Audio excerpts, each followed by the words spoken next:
Good afternoon. Hope all is well with everyone. Happy holidays. I know the holiday season is upon us.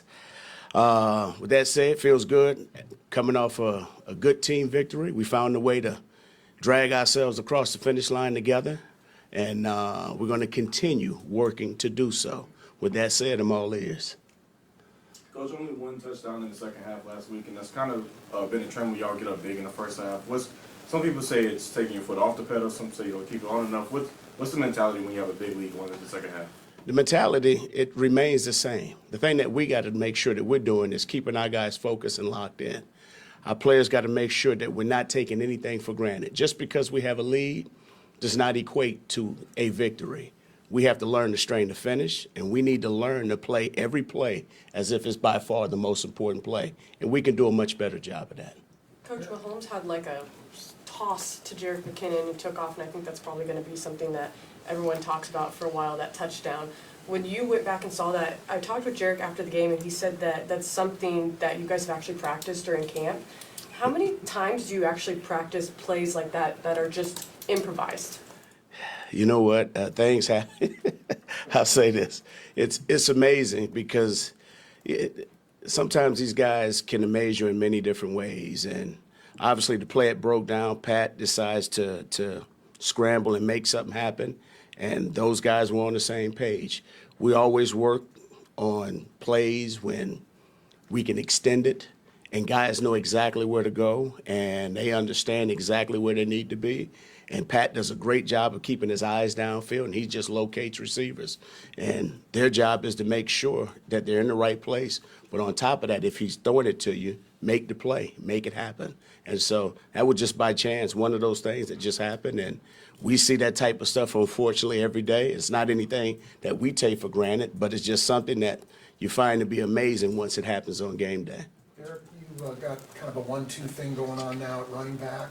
Do you feel like that gives opposing defenses maybe more difficulty than if you were to use one guy mainly? And if so, what might that be? It's always good to have a number of guys that can run it, but on top of that, they just give you different looks. Each guy presents something different. And obviously, Pacheco is more of a physical type runner. Jerick is more of a jack of all trades. And those guys are doing a hell of a job. And obviously, you always want to throw them something that they're not expecting. And so I think those guys have done a heck of a job. Greg Lewis is doing a great job.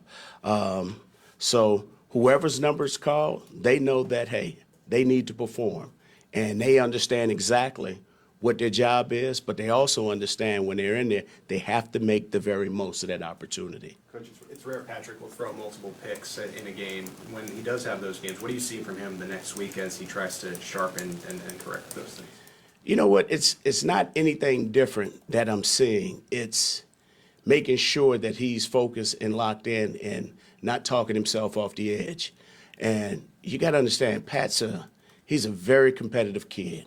And he's very self-aware of the mistakes that he makes. He's very self-aware of anything that's taking place on the field, especially in those critical moments. So when something like that happens, the only thing that you can do is, hey, man, listen, it's time to move on, okay? We can't keep killing ourselves over the mistake that we made. It was just like yesterday in practice. He kept talking about a scenario that came up and how he threw it, and he knew exactly what they were doing, and he's kicking himself in the face. I said, Pat, okay, today is Wednesday.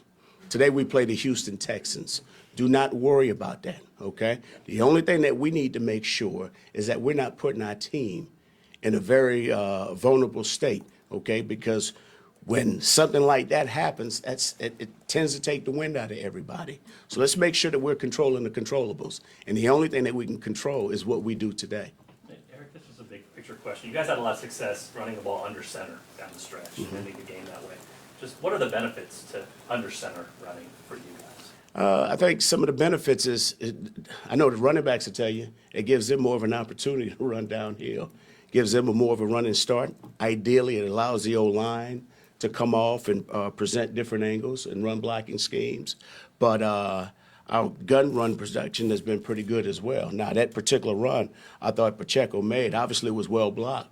But the thing that stood out about it, it was the 2 or 3 missed tackles that those guys end up having because of his physical nature of attacking those guys in the back end. So I think every runner would love to line up in the home alignment 7, 8 yards deep. I know myself, I used to do that.